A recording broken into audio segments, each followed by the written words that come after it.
It was October 2016. I'd made the big girl decision to leave my comfy job in state government for a well-paying position in private industry. I went to work for a law firm, but not just any law firm. This was a global capital markets firm, 16 offices worldwide. We're talking corporate mergers, real estate investment trusts, billion-dollar tax accounts, and me. It was a good thing. Um, Back in those days, I was only used to working with white folks who were like myself, but now I was moving on to the big leagues. I passed my raggedy Nissan Altima down to my daughters while mama got a new Lexus. I parked that Lexus in our private underground garage and I pranced past security without so much as a swipe, because you know, personality hires don't need to trifle with such formalities.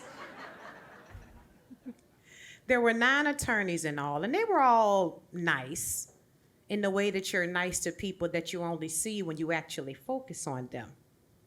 9 attorneys, 2 legal secretaries, and me, the only black face in the place. Now, like I said, I'm used to working with white folks, but I'm used to white folks that are like me. We live in the same neighborhoods, our kids go to the same schools, we eat the same things for dinner. These white folks was different. And money made that difference. It was easy to pretend I didn't notice. I'd regale them all with tales of childhood vacations and Kitty Hawk, knowing full well there was a timeshare presentation involved. We'd gather around and lament all the development along the Outer Banks, saying things like, well, back in my day, all the while Fox News blaring in the background. One of those legal secretaries took a particular interest in me. Well, it was less of an interest and more of a surveillance. She would monitor what time I got to work, what time I left. She just had it in her head that I was up to no good. She would mysteriously go to the bathroom every day at 1 o'clock and again at 2 to make sure I was back on time for lunch. At first it was annoying, then it was insulting, and then it was infuriating.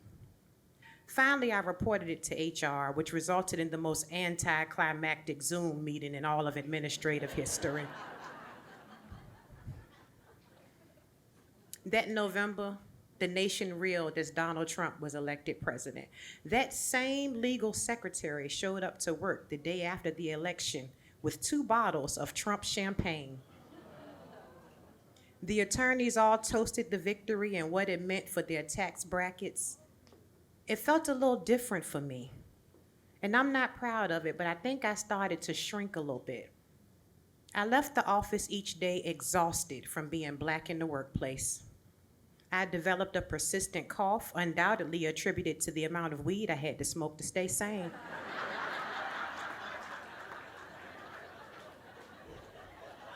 But what was I gonna do? I was making more money than I ever had in life. So I smoked and I cussed and I prayed for the next 4 years. Then in March 2020, we all learned a new word, coronavirus. Y'all remember we thought Corona was gonna be a cute little 2-week vacation? I figured I'd use that time wisely. I figured I'd dive head first into my side hustle because I had been managing rental properties for a buddy of mine. It was decent money, but it wasn't about the money. The freedom was priceless. I actually dove in so far that I went from 1 client to 3. I was projected to make just as much money doing that as I was making at the firm. The 2 weeks flew by and I went back to work, you know, because health insurance. But my spirit had been renewed. What followed was a firestorm of fucked up events. May 2020, George Floyd was murdered on camera by Minneapolis police. Then in June, the Confederate monuments came down in Richmond, just adding fuel to the fire. The city erupted into a wave of protests against police brutality, and those protests descended into full-on riots when the police started using pepper spray on college kids. Can you imagine the shit I had to listen to at work? One day after a particularly colorful comment, I decided I'd had enough. I put in my 2 weeks notice. I told them I was leaving to focus on my business because that's a cause I thought they would respect. Most satisfying email I've ever written. My satisfaction was soon shattered when I received a scathing, tauntingly dismissive email response from my managing partner. He poo-pooed my little business and chided me for blindsiding him with my resignation. He told me I should have come and talked to him first. To him, like he owned me. I realized I didn't owe them 2 weeks. I didn't owe them nothing. I quit that same day. And business was wonderful. I was getting it. Then the monkey wrench came. That 2 weeks we had off for COVID, it lingered and lingered and lingered. Miss Corona ain't go nowhere. People were doing so bad, they were out of work. The Commonwealth of Virginia enacted a moratorium on evictions. My clients could no longer justify the expense of my services. You can't push paperwork when ain't no papers to push. I didn't panic. I pivoted.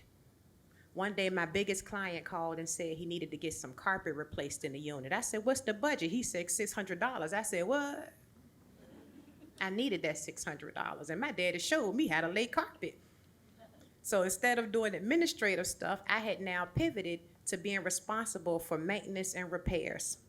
My beautiful lily white Lexus had now been whored out as a work truck. I was famous for leaving Lowe's with 2x4s sticking out the sunroof. It was hard work, but I did it. I was losing money, I was losing weight, but I managed to get by. What happened after that was one day I was demolishing plaster in a 100-year-old house. Now, I was wearing a mask, but that cough that I had just kept kicking up and getting worse. And I started feeling sick. I started feeling weak. I figured I was just going too hard and needing some rest. So I took a day off and then 2 days. That third day, I went back to work, and I was only there for an hour before I felt like I would pass out. I conceded. I said, I'm going to go to the emergency room. But I was too weak to drive. One of the contractors called an ambulance for me, and do you know that when the ambulance got there, I refused to let them put me on the gurney? I didn't want to look weak in front of everybody. So half dead, I climbed my big ass up in that ambulance. And soon as I got inside, I collapsed. When I got to the emergency room, they quickly ruled out COVID. Since it wasn't corona that I had, they kept pricking and poking and prodding me until they finally had an answer. March 2021, I was diagnosed with sarcoidosis, same disease that killed Bernie Mac, and I was devastated. I couldn't work, I couldn't do anything. I burned through my savings just keeping up with my bills. I lost my entire identity. I always been a hustler, always been a worker, always been a provider, and now I was nothing. Turns out that cough I had was my body telling me I was in serious trouble, and I just found out how serious it was. I was broke. I was sick.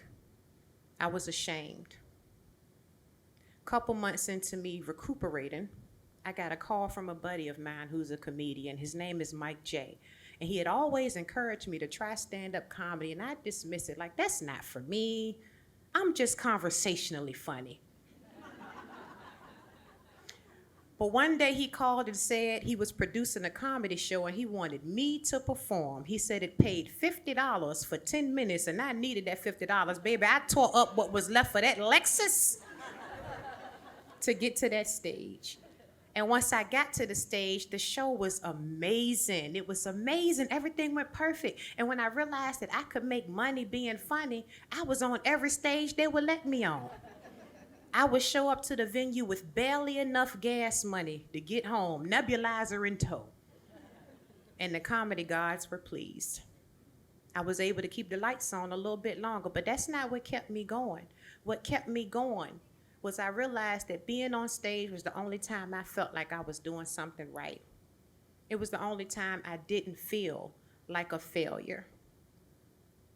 You know, life has a way of putting you in situations that make you take a leap when you're afraid to leave that ledge.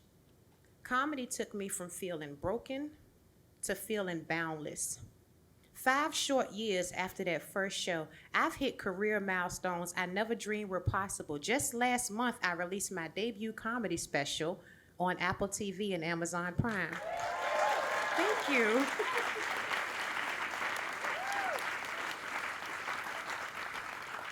And I think it's important to note that I started that comedy journey just after my 40th birthday. You know, you're not too old. It's not too late. Trust yourself and make some shit shake. No matter what you subscribe to, God, spirit, the universe, whatever, life will push you off that ledge. And if you don't remember anything else I've said tonight, remember this. My comedy special is available on Apple TV and Amazon Prime. I've been Apple Brown Betty. Y'all be blessed.